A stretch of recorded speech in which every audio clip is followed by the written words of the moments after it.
सज्जनों और देवियों,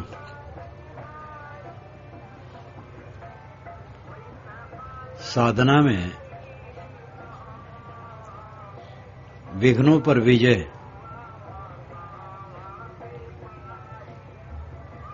साधना की सफलता है।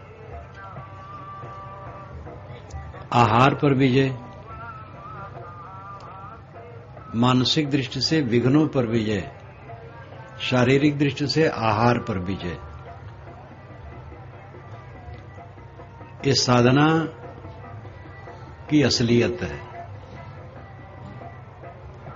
विघ्नों पर विजय। विघ्न आते हैं जीवन में, विघ्न आना बंद नहीं होगा, किसी के जीवन में बंद नहीं होगा। साधु, गृहस्थ, राजा, प्रजा, विद्वान, अविद्वान, स्त्री, पुरुष, किसी के जीवन में विघ्न आना बंद नहीं हो सकता है। इंदिरा गांधी उस समय प्राइम मिनिस्टर थी। उनका छोटा लड़का आकाश में उड़ा और जमीन में आया, मर गया,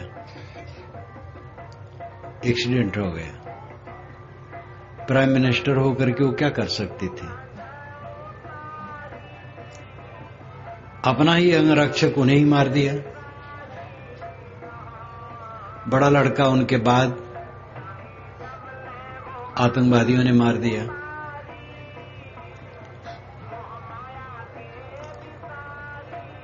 श्री राम को शाम को बताया गया दशरथ द्वारा कि तुम्हें युवराज बनाया जाएगा कल, और कल आया 14 वर्ष का कठोर वनवास दिया गया। और इतना ही नहीं, वहां रहते रहते सीता का आपका अपहरण हो गया। वहां से लौटने पर अयोध्या वासियों ने इतना ताना मारा कि उन्हें सीता को निकाल देना पड़ा। अयोध्या वासी श्री राम और सीता को नहीं समझ सके। हाँ, उनके न रहने पर अब तो सीताराम अयोध्या में खूब जपा जाता है, लेकिन जब तक वे रहे उनको समझ नहीं सके। बाबर ने लिखा है, बाबरनामा में पूरा पढ़ा हूं। बाबरनामा पढ़ने पर पता लगा कि वो साहित्यिक शक्ति भी रखता था, साहसी तो बहुत था, कई उसके अच्छे अच्छे गुण थे। उसने लिखा है, जब मैं कोई तय करता हूं बात तो सब लोग कहते हैं ठीक है, पीछे पैर पकड़ के खींचते हैं।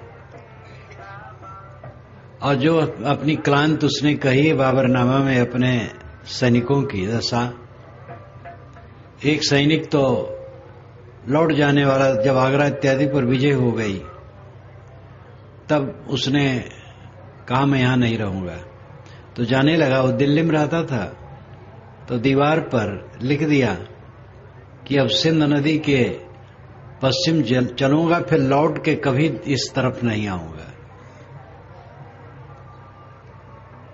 तो फारसी में एक कविता लिख करके दीवार पर चिपका दिया। बाबर ने सुना तो बाबर ने भी एक फारसी की कविता लिखी और उसको उत्तर दिया, जाओ, यहां अगर धूल और गर्मी है तो वहां ठंडी भी तो खूब कठिन है अपने देश में। उसने स्वयं कहा कि जब मैं खुद यहां हूं तो इस प्रकार चुनौती देना कहां तक उचित है और कटु कहना। अलेक्जेंडर जब भारत के कुछ हिस्से पर विजय किया था तो उसके साथियों ने कहा अब नहीं लड़ेंगे। असमर्थ होकर के उसको लड़ाई छोड़नी पड़ी थी। राजा हो, प्रजा हो, साधु महात्मा हो, बड़े बड़े महात्मा गाली दिए गए हैं, जीवन मुक्त पुरुषों को गाली दी गई है, उच्च संतों को गाली दी गई है। कबीर साहब को 12 कसौटियों की जो बात है, 52 कसौटियां, 52 प्रकार से कष्ट देना, उनमें विजयी रहे। गोस्वामी जी दुर्जनों की भी वंदना किए हैं, लेकिन काशी में उनका तिरस्कार बहुत हुआ। उन्होंने तो यहां तक कहा, धूत कहो अवधूत कहो रजपूत कहो जवाहा कहो को, काहू की बेटी सो बेटा न ब्याहब, काहू की जाति बिगाड़े न सो। तुलसी सरनाम गुलाम है राम को, जाको रुचे सो कहे पुन सो। मांग के खैबो मसीद के सोइबो, लेबो के एक न देबो को दो। मुझे चाहे अवधूत कहो, चाहे धूर्त कहो, चाहे जोलाहा कहो, हमें अपने लड़के की किसी की लड़के के साथ शादी नहीं करना। मांग के खाना है और मस्जिद में सो जाना है, किसी उपासना गृह में। न एक लेना न दो देना है, राम का भक्त मैं हूं, चिंता नहीं है। यहां तक कहते हैं कि साधु जाने महासाधु, खल जाने महाखल। मुझे साधु लोग बड़ा साधु मानते और दुष्ट लोग महादुष्ट मानते हैं। गोस्वामी जी भी बहुत बढ़िया कहते हैं, चतुर्थ है। जो हमें दुष्ट कहते हैं वो दुष्ट है। दुष्ट माने महादो, खल जाने महाखल, और साधु जाने महासाधु। मुझे महासाधु वो होगा जो मुझे महासाधु कहेगा। महासाधु तो थे, उसमें कसर क्या है। ईसा मसीह को क्रॉस पर चढ़ाया गया, हजरत मोहम्मद को भी काफी तकलीफ दी गई। उनको तो पकड़ करके घसीटा भी गया है, बद्दी पड़ जाती थी उनके शरीर में, ऐसे पकड़ के घसीटते थे रस्से में बांध करके। एक बार तो निष्कासित हो करके एक पर्वत की तरह ही रहे जहां खाने की नहीं मिलता था, तो सूखा चाम उबाल करके खाए। ऐसी दुर्गति। कोई भी हो इस दुनिया में विघ्न किस पर नहीं आता है। विघ्नों पर विजय, इस साधना का महत्व है। सारे विघ्नों पर विजय कर लेना। विघ्नों पर कैसे विजय होगी? आपको कोई गाली न दे आज से, तब विजय होगी। सबके मुंह को आप बांधोगे, अपने बच्चे के मुंह को नहीं बांध पाओगे। बाहर गाली देना बंद होगा, आपका लड़का आपको गाली देगा। श्री कृष्ण महाराज अपने परिवार वालों से अंत में परेशान हो गए। विघ्नों पर विजय होगी अपने पर विजय करने से। जो सह ले सारे विघ्न उसके लिए समाप्त। अप्रिय वचन सुन करके बौखलाए ना, अपना अपमान और अनादर पा करके तकलीफ न माने। मेरा शरीर जब छूट जाएगा तो ये सम्मान अपमान राग द्वेष मेरे लिए कहां रहेंगे। शरीर में रहते रहते सम्मान अपमान और राग द्वेष जब लगे कुछ नहीं है, तब कल्याण अवस्था है। शरीर के न रहने पर जो होना है, आज ही जो रात दिन देखता है उसको कोई विघ्न नहीं है। सारा विघ्न अपने अहंकार का परिणाम है। विघ्न में जो हमें पीड़ा होती है हमारे अहंकार का परिणाम है। विघ्नों पर विजय अपने पर विजय होने से होती है। विघ्नों पर विजय का लक्षण है क्रोध पर विजय। अगर क्रोध नहीं आता है तो विघ्नों पर विजय हो गई। और आहार पर विजय, वो मानसिक है जो पहले कहा है, ये शारीरिक है। आहार पर विजय, भोजन संतुलित करना। आदमी धीरज नहीं धरता, ज्यादा खा लेता। घर द्वार छोड़ना सरल है, संतुलित भोजन करना सरल नहीं है। शरीर छोड़ करके विरक्त हो गए, घर द्वार छोड़ दिए, लेकिन खाने बैठते हैं तो संभाल नहीं पाते, ज्यादा खा लेते हैं। क्योंकि घर द्वार तो एक बार छोड़ दिया फिर मतलब खत्म, और खाना तो रोज पड़ता है, और खाने बैठे तो संभालना बड़ा मुश्किल है। लेकिन हानि लाभ समझ करके आदमी किसी भी आदत को जीत सकता है। अधिक खाने से हानि है, संतुलित खाने से लाभ है। एक तो आप ज्यादा खाएंगे तो दूसरे टाइम खा नहीं पाएंगे, तो दूसरे टाइम को भोजन मारा गया। दोपहर को खाए, 2-4 ग्रास ज्यादा खा लिए और शाम को पूरा आहार नहीं कर पाए।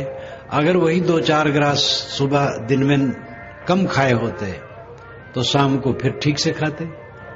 जो कम खाता वो ज्यादा खा लेता है और जो ज्यादा खाता है उसको कम खाना पड़ता है, पेटे खराब हो जाता है, क्या खाएगा।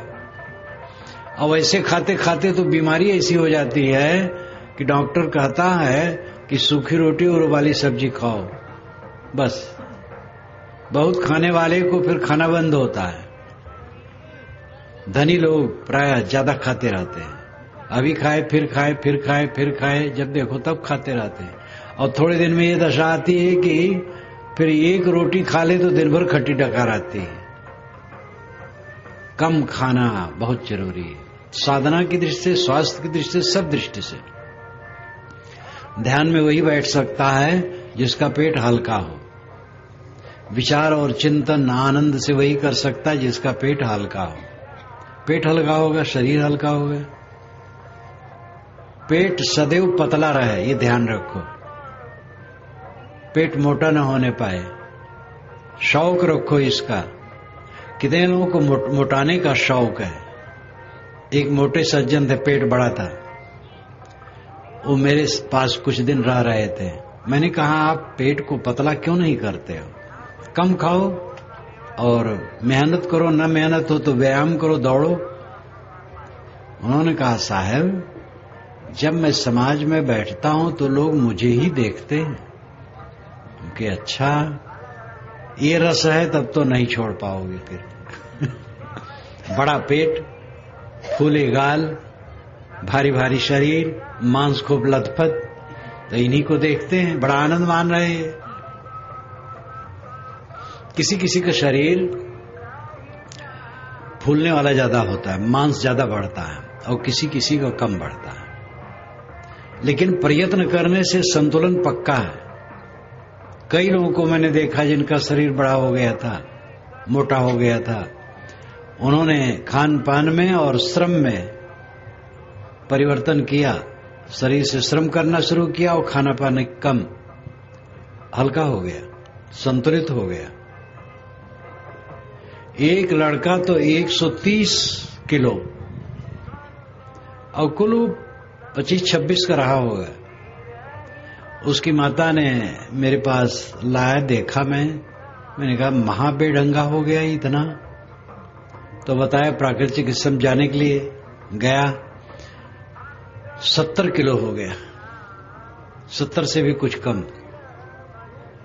फिर आया तो बिल्कुल बढ़िया शरीर लगता था उसका, लंबा चौड़ा भी था, तो 70 उसको ज्यादा नहीं लगता था, कम उम्र होने पर भी। लेकिन वो अभागा कुछ दिन के बाद फिर वैसे खाने लगा, फिर वैसे हो गया। जब तक अपने पर सावधानी न रखोगे किसी दिशा में सफलता नहीं होगी। भोजन पर संयम, भोजन पर विजय, विघ्नों पर विजय, ये दोनों पर बहुत ध्यान देना जरूरी है। भोजन पर विजय कम न समझिए। खाते समय अगर हम 15 मिनट में खाते हैं तो 10 मिनट तक में कोई अड़चन नहीं है, आगे 5 मिनट वाला वही खतरनाक समय है। 10 मिनट खाए, अब आगे जो खाते हैं उसमें सावधानी होती बस ज्यादा हो जाता है। 10 मिनट के बाद एकदम सावधान हो जाओ और रोक दो, ब्रेक लगा दो, संयम से खाओ। चाहे कितनी प्रलोभन की वस्तु हो न खाओ, काम भर का खाओ। जो ये सतत सावधानी रखता आहार में, और आहार सदैव सादा बढ़िया होता है। अन्न पानी योग सदगुरु ने कहा है, पानी में अन्न पका करके खाना। तेल घी का प्रयोग बहुत कम होना चाहिए, मिर्च मसाले का प्रयोग बहुत कम होना चाहिए, नमक कम खाना चाहिए। सादा भोजन और संतुलित भोजन। अगली मीटिंग में फिर कड़ी भूख लग जाए ऐसा भोजन करना चाहिए। अगर आप शाम को खाते हैं तो शाम को कड़ी भूख लग जाए, तब आपने दोपहर को ठीक भोजन किया है। दोपहर को डट के खा लिए, अब शाम को लोग कहते चलो खा लो, तो कहते भूख तो नहीं है, अच्छा चलो 2 और खा ले। जब भूख नहीं तो 2 करोड़ क्यों खा लो? वही रोग है, वही प्रलोभन है। भूख नहीं तो ना खाओ, पानी पियो, बस सो जाओ। इतनी सावधानी से खाओ कि फिर खाने के टाइम में भूख लगे ठीक से। अगर भूख न लगे तो पानी पी के सो जाओ। आहार पर विजय और विघ्नों पर विजय। विघ्न का विजय बहुत व्यापक है। हम सदैव दोष देते हैं साथियों को, विरोधियों को, वातावरण को, देश काल को। जमाना ऐसा हो गया है, सब जमाना ऐसा रहा है। कहते राम के जमाने में तो क्या पूछना। अरे राम के जमाने में आदमी बेचे खरीदे जाते थे, दास प्रथा थी। जैसे आजकल बैल, गाय, घोड़े, ऊंट बेचे जाते, बाजार उनके लगते हैं, तैसे उस जमाने में आदमी बेचे खरीदे जाते थे, बाजार लगता था। लोग अपने गुलामों को ले जाते थे बेचने के लिए, अगर पैसे की जरूरत है, और बेच आते थे। आदमी बेचे खरीदे जाते थे। महाराज राम दंडकारण्य में जब गए तो ऋषियों से उन्होंने पूछा हड्डी कैसे पड़ी है। उन्होंने कहा राक्षसों ने ऋषियों को खा करके हड्डी इकट्ठी कर दी है। आज आपके भारतवर्ष में संतों को खा करके हड्डी कहाँ इकट्ठी है? तो वो जमाना अच्छा था कि आज? उस जमाने में सरजू में पुल तक नहीं था, आज बढ़िया पुल है, धड़धड़ाते चले जाओ। क्या बिजली थी? क्या ट्रेन थी? कहाँ है सब था? मोबाइल कहाँ था? आप अपने खेत में बैठे बैठे घर से बात करते रहते हो। जमाना आज का खराब नहीं है, अच्छे बुरे तब भी थे, आज भी है। समय का दोष मत दो, समय को दोष न दो, देश को दोष न दो, अमुक व्यक्ति को दोष न दो, दोष अपने को दो। आप सह नहीं पाते हो, सबसे बड़ी कमजोरी है। अपने को पत्थर बना लो सहने में। अगर शांति चाहते हो तो जो सह लेता है उसे शांति मिलती है। असहनशील बन करके कोई शांत नहीं हो सकता है, सुखी नहीं हो सकता है। चिड़चिड़ाते, ज्ञानी कितने चिड़चिड़ाते रहते, भड़बड़ाते रहते हैं, बड़े बड़े व्याख्यान देते हैं, अच्छी अच्छी पुस्तकें लिखते हैं, लेकिन चिड़चिड़ाते रहते हैं। तो अपने पर काम ठीक से नहीं किया गया। विघ्नों पर विजय, इस साधना की सफलता है। विघ्नों पर विजय का अर्थ होता आत्म विजय। आत्म विजय विश्व विजय। आत्म विजय नहीं, अपने पर विजय। मन पर, वाणी पर, इंद्रियों पर। मन चंचल होगा, वाणी चंचल होगी। मन वाणी चंचल होंगे तो कर्म चंचल होंगे। इन तीनों के कांटों में आदमी उलझ जाएगा। नींद खुलते ही मन चलने लगता है। जैसी अवधारणा है, जैसे संस्कार है, वैसे मन चलता है। अवधारणा समझ के अनुसार है, संस्कार कर्म के अनुसार है। कोई चोरी किया, चोरी करता है, छल करता है, दुर्व्यवहार करता है, तो उसके खराब संस्कार रहेंगे। बेईमानी, बदमाशी, छल कपट, द्वेष, द्रोह, प्राणद्रोह। अगर कर्म गलत है तो संस्कार गलत रहेंगे। बुद्धि गलत है तो अवधारणा गलत रहेगी। अमुक हमारा दुश्मन है मान लिया। कौन दुश्मन है? किसी ने हमारी आलोचना कर दी, कटु कह दिया, तिरस्कार कर दिया, उसकी समझ है दुश्मन क्यों है? हमारा दुश्मन दुनिया में कोई नहीं है। हमारा दुश्मन हमारे अपने दोष है। तेरा वैरी कोई नहीं, तेरा वैरी फैल, अपने फैल मिटाए ले, गली गली कर शैल। अपने आप पर विजय कर लेने वाले के लिए पूरी दुनिया में स्वतंत्रता है। जिसने मन को जीत लिया, फिर ये नहीं सोचता हमें कोई मार न दे। एक बार मरना, 2 बार नहीं मरना। इसलिए कभी डरता ही नहीं लोग हमें मार देंगे। हमें क्या मार देंगे? देह को मार देंगे, देह तो मरे मरा है। साधो ये मुर्दों का गांव साहब ने गाया है। सब उन्होंने गाया है कि मरिए वैद्य और रोगी, केवल रोगी नहीं मरेंगे, वैद्य भी मरेंगे। कितना मार्मिक है।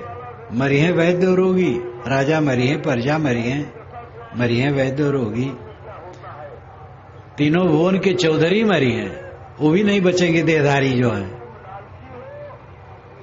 अंत में साहब ने कहा नाम अनाम अनंत रहता है, दूजा तत्व न होई। नाम में है और अनाम में है। कितने प्राणी पदार्थों के नाम है, कितने प्राणी पदार्थों के नाम अभी रखे नहीं गए। इस प्रकार साहब कहते हैं अनंत है प्राणी पदार्थ, दूजा तत्व न हुई। प्राणी पदार्थ छोड़ करके और कुछ नहीं है। कहें कबीर सुनो संतो भटक मोह जन कोई, भटक के मरो मत, सब छूट जाने वाला है। प्राणियों के शरीर और पदार्थों के आकार पानी के बुलबुले की तरह है, ये बनते और मिटते हैं, स्थिर नहीं है। इनमें कहां मोह करते हो? जो दृश्य आज देखते हो कल नहीं देखोगे। जितने लोग आज हैं 100 वर्ष के बाद इनमें कोई नहीं रहेगा, और 100 वर्ष की क्या भी साथ है। काल अनादि और अनंत है। अनादि अनंत काल के बीच में 100 वर्ष 1 सेकंड से भी कम है। कुछ स्थिर नहीं है। आत्म विजयी बनो। कब बनोगे? आज, कल नहीं। भजन साधन बुढ़ापा में करेंगे, खुराफात जवानी में करेंगे, बुढ़ापा में भजन करेंगे। तो ये जवानी की खुराफात बुढ़ापा में सोने नहीं देगी, बैठने नहीं देगी, तकलीफ देगी। कल साधना करेंगे, आज साधना करो। एक नवयुवक ने मुझसे कहा, 22 वर्ष का नवयुवक, अध्यापक था, कहा साहब 3 वर्ष के बाद मैं साधु होकर के आपके पास आ जाऊंगा। मैंने कहा चुप रहो, साधना करो, बस घर में रहो, साधना करो। नहीं साहब तो पक्का है, 3 वर्ष के बाद तो पक्का आ जाना है। 3 वर्ष के बाद मेरा कार्यक्रम था, उधर आया तो लजाए, मुझसे जब बात करने लगे तो सिर नीचे कर ले। मैं समझ नहीं पाऊं क्यों लजाता है। मैं पूछूं कुशल है, ध्यान साधना करता है, तो सिर नीचे कर ले। प्रवचन करके शाम का मैं गया एकांत घूमने, वहां पता नहीं कहां खोजते खोजते पहुंचा, दौड़ करके मेरे कमर को पकड़ करके जोर से रोने लगा। मैंने कहा बेटा क्या हो गया? कैसे अब शादी हो गई? अब के बहुत अच्छा हुआ, चेला के साथ चेली भी मुझे मिल गई। क्यों दुखी होता है? तो उसको थोड़ा ढाढ़स मिला। अब वो 3 वर्ष के बाद विरक्त होने कहा था, 3 वर्ष के बाद उसकी शादी हो गई। विरक्त तो कोई ये होता है कि अमुक समय विरक्त आज हो, मन विरक्त है, बस विरक्त है। आज जो कुछ करना है करो, कल को कोई जानता है? आज साधना करो, विघ्नों पर विजय आत्म विजय से होता है। विघ्न से सब घिरे हैं, और विवेक उदय हो जाने पर विघ्न नाम की कोई चीजें नहीं है। क्या विघ्न है? चीज घट गई तो भी खाना पीना चलेगा। आपका सब कुछ छिन जाए तो भी भोजन और वस्त्र और आवास मिलेगा। आप यहां से उठो और पूरब तरफ चलने लगो, और पूरब तो चलते जीवन भर पूरब तरफ चलो, भोजन और कपड़े और निवास मिलता रहेगा। पश्चिम चलो, उत्तर चलो, दक्षिण चलो, किसी तरफ चलो, भोजन वस्त्र मिलता रहेगा। जिसके लिए हम भयभीत हैं, वैसी स्थिति आ जाने पर भी मूल आवश्यकताओं की पूर्ति में कोई अंतर नहीं पड़ेगा। और ये जो संगी साथी हैं, आज छुटे चाहे कल छुटना पक्का है, जिनसे बहुत राग बना करके घाव माऊ कर रहे हो, कोई रहेगा नहीं, किसी का नहीं रहा। हमारे बाबे दादे का नहीं रहा, हमारे गुरुजनों का नहीं रहा, किसी का कुछ रहने वाला नहीं।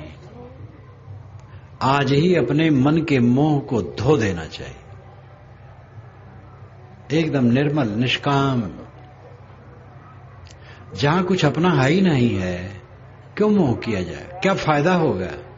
मोह करेंगे बस कमजोरी आ गई, विघ्न पर कैसे विजय होगी? बस रोते रहो, मोही आदमी रोता रहता है, आसक्त आदमी रोता रहता है। जो अनासक्त है, निर्मोही है, वो रोता नहीं, वो दुखी नहीं होता है। दुख नाम की चीजें नहीं है। शरीर में रोग आया, सह लिया, दवाई पानी किया, संयम किया, उस सह लिया। जब असह हो जाएगा तो बदहोशी हो जाएगी, और जब मरना होगा मर जाए। इसको कोई मार न दे, महा बेकार की बात, मार दे तो मरा हुआ है ये। एक बार मरना है, मरने के पहले मर जाओ, बस छुट्टी। आप कहेंगे वाह महाराज अशुभ न कहो, मरने की न कहो और चाहे कुछ कहो, विवाह की बात कहो, मरने की बात नहीं। आजकल लोग विवाह दिवस मनाते हैं, 70-80 वर्ष के बूढ़े विवाह दिवस मनाने लगे हैं। ये धनी लोगों को सब नक्शा ज्यादा है। शहरों में धनी लोग अपना विवाह दिवस मनाते हैं, जन्म दिवस तो मनाते हैं, विवाह दिवस मनाना शुरू हो गया है। 80 वर्ष का बूढ़ा एक शहर में अपना विवाह दिवस मना रहा था, तो लोग कहते थे मूर्खता दिवस मना रहा है। विवाह को भूलना चाहिए कि याद करना चाहिए? मृत्यु की याद न करो, जबकि मृत्यु का दिन रिजल्ट का दिन है, और मेधावी छात्र के लिए रिजल्ट का दिन उत्साह का दिन होता है, और कायर कुचर छात्र के लिए वो रोता है कि अरे रिजल्ट तो खराब आएगा, इसलिए न दिन आवे तो अच्छा है। और जो मेधावी छात्र है उत्साहित होता है, जो साधना करता है ठीक से, मृत्यु की प्रतीक्षा करता, मृत्यु आवे झंझट खत्म हो, देह की भी झंझट खत्म हो। मरने के पहले जो मर गया उसको संताप क्या है? मस्तराम मुर्दे से पूछे मुर्दा कुछ बतलाओगे? मुर्दा में से मुर्दा बोला मर जाओ सुख पाओगे। एक मस्तराम लेटे थे, एक मुर्दा पड़ा था, तो मस्तराम ने मुर्दे से कहा मुर्दा कुछ तुम बताओगे? कहे जरूर बताऊंगा। कहे बताओ। कहे मर जाओ सुख पाओगे। मैं मर गया, झंझट खत्म, तुम ही मर जाओ, शरीर छूट जाए, फिर क्या चिंता रहेगी? सारी चिंता शरीर के साथ है, शरीर गया बस चिंता खत्म। झंझट भरी जिंदगी जीने में तो सुख मानते हो, और जिसमें सारी झंझट खत्म हो जाए उस मृत्यु में दुख मानते हो। लेकिन ये जबान से कहने सुनने से नहीं लाभ होगा। जब मोह सब मिट जाएगा, हर समय जब ये दिखाई देगा सारी उपलब्धि मिट्टी है, तथ्य है, आदर्श मात्र नहीं है, कहावत मात्र नहीं है, सारी उपलब्धि मिट्टी है।